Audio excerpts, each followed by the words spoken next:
मला वाटतं महाविकास आघाडीमध्ये एकवाक्यता होऊ शकत नाही.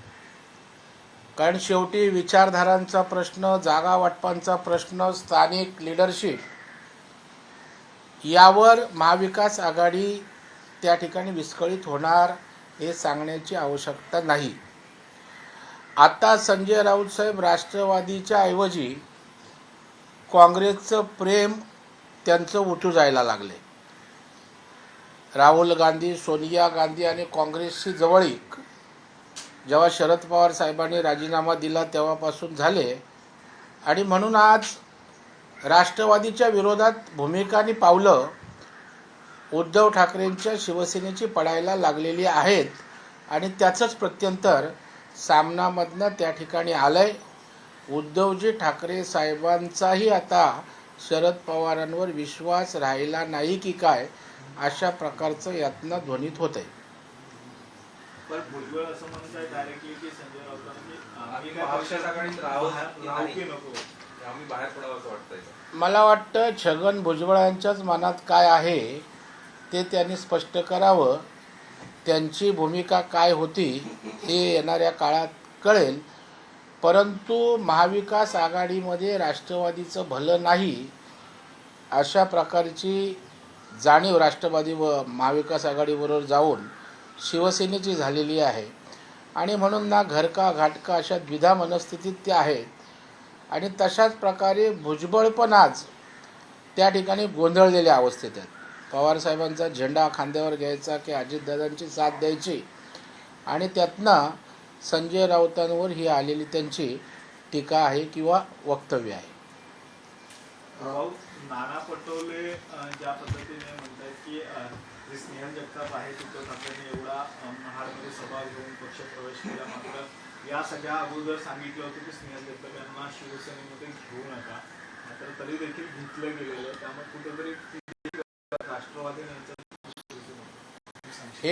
एकत्रित राहायचं आणि एकमेकांवर कुरघोडी करायच्या अशा प्रकारचं राजकारण महाविकास आघाडीचं सुरू आहे.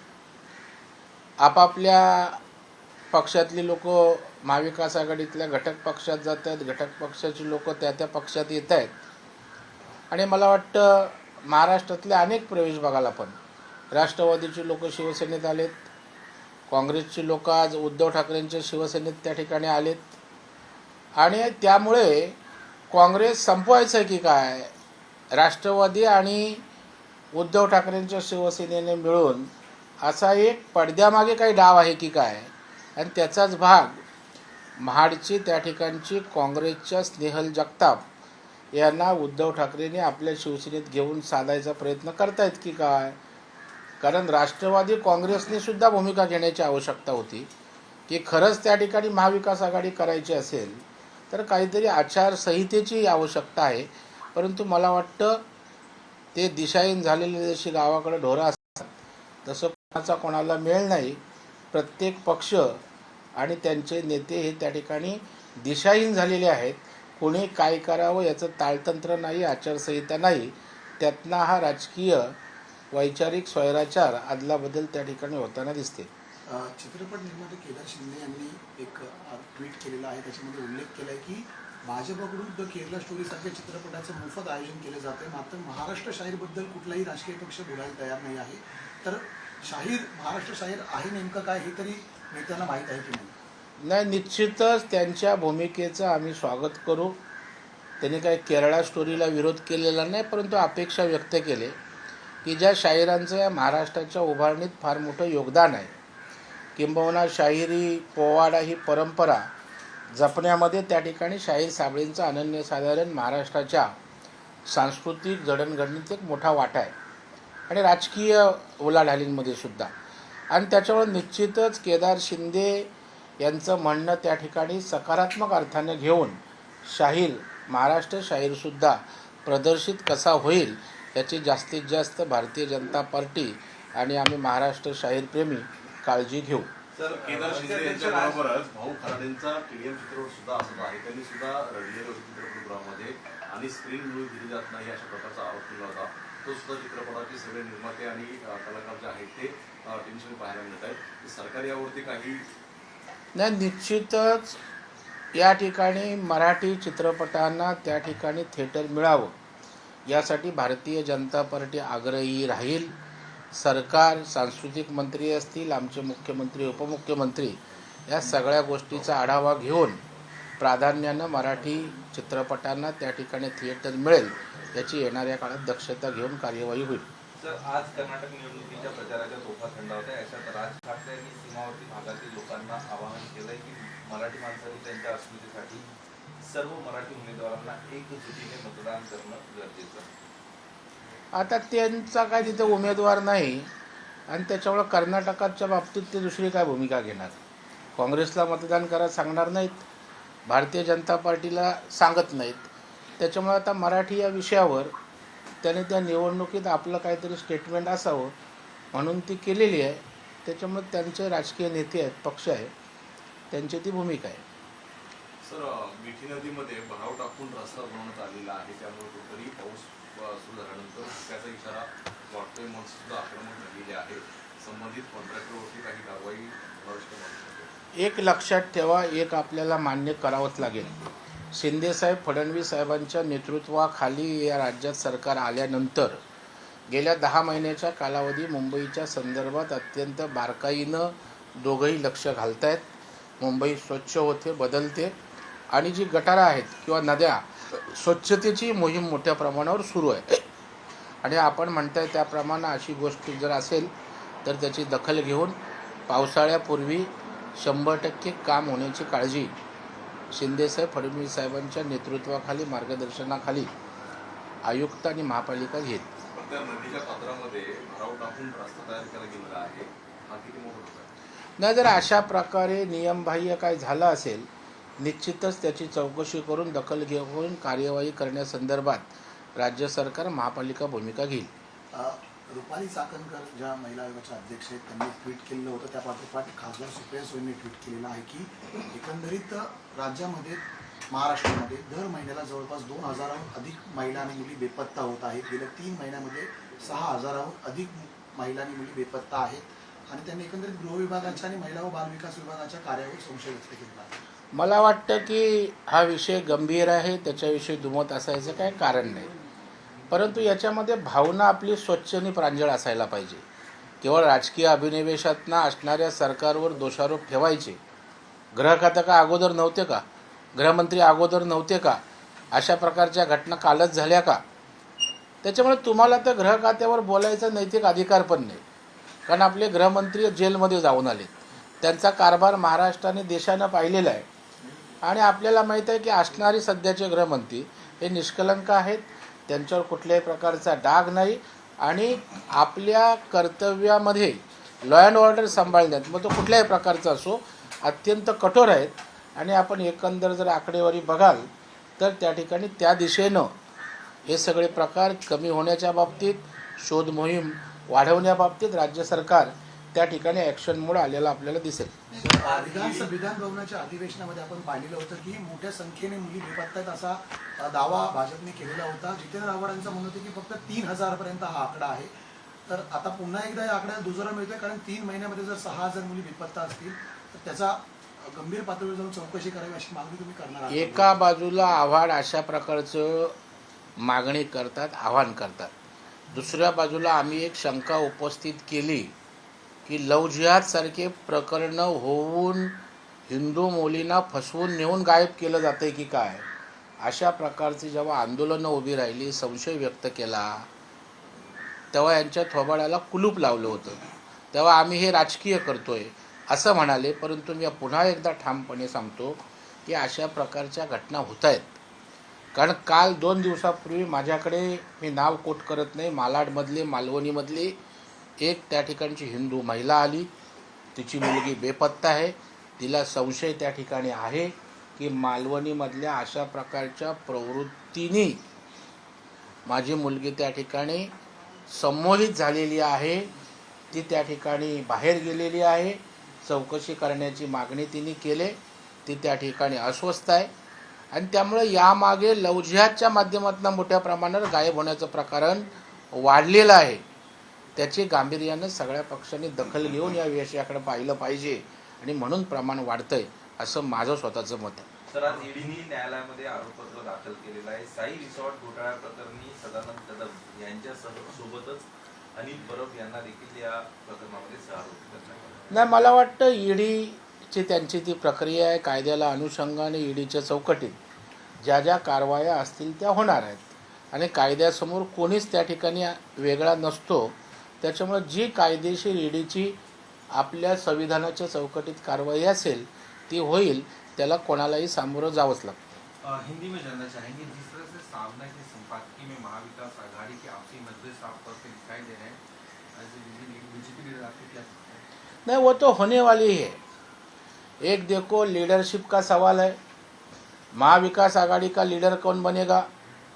अजित पवार बनेगा, उद्धव ठाकरे बनेगा कि नाना पटोले, बालासाहब थोरात बनेंगे, अपना अशोक चौहान बनेंगे? विचारधारा का विषय है. विचारधारा के बारे में आप अपनी राय है. तीसरा, लोकल लीडरशिप विधानसभा लोकसभा की है.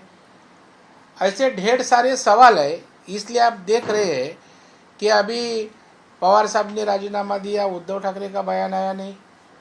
अभी संजय राउत ने सामना के माध्यम से राष्ट्रवादी के ऊपर टीका की. राहुल गांधी कांग्रेस के नजीक जाने का प्रयास है.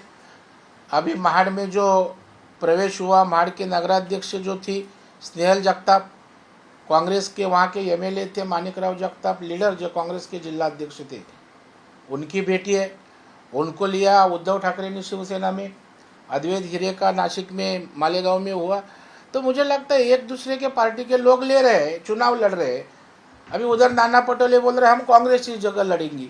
तो जिनके मनभेद है वो कहाँ से युति करेगा? हो ही नहीं सकती. उन्होंने कहा कि एनसीपी के लोग बैग भरकर तैयार थे बीजेपी में जाने के लिए. उस पर भुजबल कह रहे हैं कि अगर वो एकनाथ शिंदे के बैग पर ध्यान देते तो ये नौबत नहीं आती आज. ना भी वो क्या एक दूसरे के ऊपर टीका भी करते हैं और साथ में रहने की बात भी करती है. तो मुझे लगता है कि बैग कौन भरा था, बैग किसने भरी नहीं, वो आने वाले समय में अपने सामने आएगा. आपने कहा था कि भुजबल को लेकर कहा था कि भुजबल के मन में क्या है ये भी दिखाई देगा आने वाले दिनों में. नहीं, बराबर है ना. भुजबल की भी मानसिकता क्या थी. अभी पवार साहब की इस भूमिका से अलग अलग राय एनसीपी के नेताओं की आती थी, लेकिन सब नेता मैक्सिमम अजित दादा के साथ थे. आने वाले भविष्य में समझेगा. सर कैसा एक और था हिंदी का, चाकणकर ने जैसे ट्वीट किया था कि 2200 लड़कियां गायब हैं महाराष्ट्र से, और सुप्रिया ताई ने भी उस पर ट्वीट किया है. इस पर क्या कहेंगे? नहीं, मुझे लगता है ये गंभीर समस्या है. वो आज की नहीं है, लेकिन अभी आजकल जो लव जिहाद के माध्यम से हिंदू लड़कियां गायब होने का प्रमाण बढ़ गया है. हम लोग इसके ऊपर वक्तव्य किया, आंदोलन किया तो हमें उसको राजनीतिक मामला बोलते हैं. लेकिन आप देखोगे मेरे पास अनेक सारी घटनाएं, मेरे पास शिकायतें आती है कि हिंदू लड़कियां गायब है. कई कम्युनिटी के स्पेशली लोग उसको सम्मोहित करते हैं, हिप्नोटाइज करते हैं और लड़की उनके साथ जाती है, गायब होती है. कई तो मर्डर भी हुए, ऐसे केसेस अपने सामने आए हैं. तो मुझे लगता है इसी एंगल पे राज्य सरकार के होम डिपार्टमेंट ने डीपली इंस्पेक्शन करके ये विषय को समाप्त करने की आवश्यकता है. क्योंकि ये लव जिहाद हिंदू लड़कियों को इसी तरह से लेके जाने का एक प्लान प्रोग्राम कई लोग कर रहे हैं, वो रुकाने की आवश्यकता है. नहीं तो ये संख्या दिनों दिन बढ़ती रहेगी. विपक्ष जो है इस पर राजनीति कर रहा है, क्योंकि जब ये मामला उठाया था तब कह रहे थे कि सरकार ने कमेटी बनाई लेकिन कोई मामला नहीं आया, कोई केस नहीं है. और अब दावे कर रहे हैं कि 3 महीने में 6-4 हजार लड़के गायब. ये देखो, कई चीज़ बताने लायक होती है, कई चीज़ होम डिपार्टमेंट सिक्रेसी के कारण बता नहीं सकते हैं. हम लोग ऐसे कई केसेस सरकार को दिए. मेरे पास तो ऐसे 8-10 केसेस आए जो मैं आपके सामने नाम लेके उस फैमिली को एक्सपोज नहीं करना चाहते. तो इसलिए प्रमाण बहुत ही बड़े पैमाने पे बढ़ते जा रहा है और सरकार इसके ऊपर गंभीर है. कानून लाने की मांग भी हम लोग की है. तो सरकार गंभीरता से ये विषय के ऊपर ध्यान देगा और कार्रवाई करेगी। कि कांग्रेस एनसीपी या जो बाकी विपक्षी लोग हैं वो इस पर अब राजनीति कर रहे, पहले मना कर रहे थे और अब केस ज़्यादा होने की बात नहीं, कर रहे हैं। मुझे लगता है यह गंभीर समस्या है, इसके ऊपर राजनीति करने की आवश्यकता नहीं है। ये सबका विषय है और ये लड़कियां गायब होना ये अच्छा नहीं है।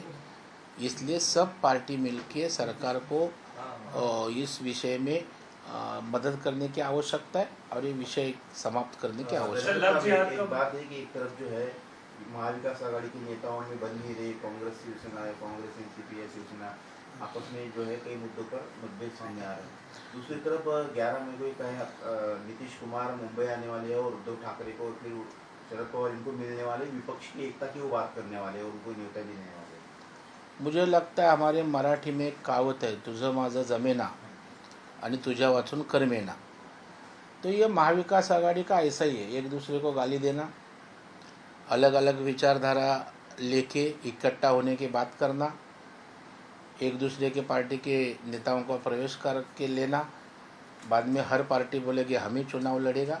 इसी तरह कभी भी एक वाक्यता महाविकास आघाड़ी हो नहीं सकती है और इसलिए टीका टिप्पणी जोर से एक दूसरे के ऊपर बढ़ रही है और इसका अंत महाविकास आघाड़ी एक नहीं हो सकती। नीतीश कुमार आ रहे हैं, वो राष्ट्रीय स्तर पर सबको एक करने की कोशिश करे मोदी जी के खिलाफ। आपको लगता है संभव हो पाएगा? नेता इकट्ठा कर सकते, जनता है किधर? इस देश की जनता मोदी साहब के साथ है और खाली जो नेता लोग हैं जिनके पीछे सैन्य नहीं है, जनता नहीं है, मतदाता नहीं, वो इकट्ठा के क्या करेंगे? मोदी साहब तो जनता के मन पे सवार हुए हैं। आज देश की जनता को लगता है कि मोदी साहब इस देश के लिए चाहिए, तो ये नेताओं की इकट्ठापन होगा, इससे मतदाताओं में, जनता में कुछ भी फर्क पड़ने वाला नहीं। ये खाली नेता इकट्ठा हो सकते हैं जिनके पीछे जनाधार नहीं। सर, लव जिहाद का जिक्र कर रहे हैं। हाल ही में फिल्म रिलीज हुई द केरला स्टोरी, जिसको लेकर बीजेपी इसे अलग अलग लोगों के बीच पहुंचा रही है। कई सारे स्टेट में इसे बैन भी करने का जिक्र हो रहा है। महाराष्ट्र में इसे टैक्स फ्री करने का गुहार शुरू है। क्या आप नहीं, मुझे लगता है देश के लिए, राष्ट्रवाद के लिए ये स्टोरी देखने की आवश्यकता है, पिक्चर देखने की आवश्यकता है, क्योंकि केरला भी इस देश का भाग है, इस देश का एक स्टेट है और ये भारत का अविभाज्य स्टेट है। और उधर जो अन्याय और जिस तरह से जो कोई चीज़ हो रही है उसका प्रदर्शन, प्रेजेंटेशन इस पिक्चर में हुआ है, तो मुझे लगता है सबने देखना चाहिए। और मैं मांग करूंगा कि टैक्स पे करेगा तो और जोर से लोग देख सकते हैं और मैक्सिमम थिएटर पे लगेगा, मैक्सिमम लोग दे सकते हैं। उठता है कि तनाव दूसरे समाज के बढ़ते हैं। केरला की स्टोरी अगर महाराष्ट्र में लिखा है, दूसरे समुदाय में बांटने की कोशिश नहीं हो रही यहाँ पे? आपको नहीं, बांटने की नहीं। देखो, समाज कौन सा भी रहे, स्टेट कौन सा भी रहे, देश एक है और इस देश में अलग अलग विचारधारा हर स्टेट में कम्युनल अगर डिफरेंसेस क्रिएट करते तो अच्छा नहीं। इसलिए वो जागृति करने के लिए देश भावना की मन में नज़र रखते हुए ये स्टोरी है, ये पिक्चर है, मुझे लगता है सबने देखना चाहिए। इससे देश की भलाई है, देश के लिए, राष्ट्रवाद के लिए प्रेरणा, प्रोत्साहन देने वाला ही ये चित्रपट है। सर, मराठीत एक हवा होता की बिहारचे मुख्यमंत्री नितीश कुमार हे मुंबई दौऱ्यावर आहेत आणि या दौऱ्यादरम्यानच ते शरदचंद्रजी पवार किंवा उद्धव ठाकरेंची भेट घेणार आहेत। विरोधक एकमूठ बांधताना पाहायला मिळत आहेत भाजप विरोधात, कसं पाहता? ओसाडगावचे पाटील आपण म्हणतो तसं ज्यांच्या मागे जनाधार नाही अशा नेत्यांची मोड बांधण्याचा केविलवाणी प्रयत्न आहे। आता प्रत्येक पक्षाचा काय जनाधार उरला आहे हे आपण त्या ठिकाणी पाहत आहे। महाराष्ट्रात काँग्रेसचा काय जनाधार आहे आपल्याला माहीत आहे। उद्धव ठाकरेंची तर अख्खी शिवसेना एकनाथ शिंदेंसोबत गेलेली आहे आणि राष्ट्रवादीचं तर काही 30-40 सरंजामदारांचा पक्ष आहे। जनता कुठे आहे, लोक कुठे आहेत? आज देशातील जनता आणि लोक मोदी साहेबांसोबत आहेत, भारतीय जनता पार्टी सोबत आहेत। त्याच्यामुळे नेत्यांची मोड बांधू शकतील, जनतेची, मतदारांची मोड बांधू शकत नाहीत, लोक त्यांच्यावर जाऊ शकत नाहीत।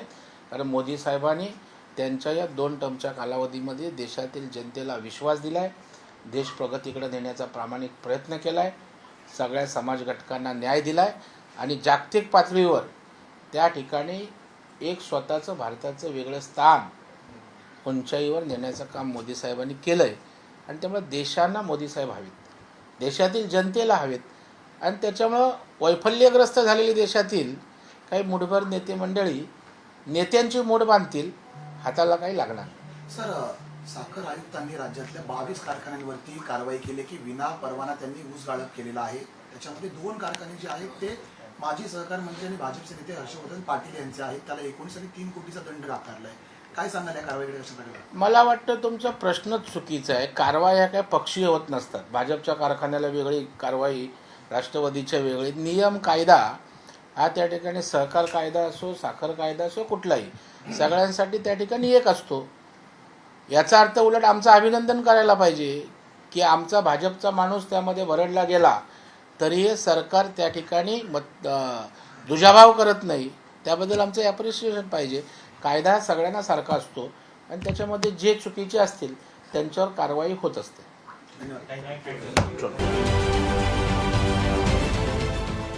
देश विदेशातील प्रत्येक घडामोडींचे लाईव्ह अपडेट मिळवण्यासाठी आता साम टीव्हीच्या सर्व सोशल मीडिया प्लॅटफॉर्मला लाईक, फॉलो आणि सबस्क्राईब करा. तसंच सर्व नोटिफिकेशनसाठी बेल आयकॉन प्रेस करायला विसरू नका.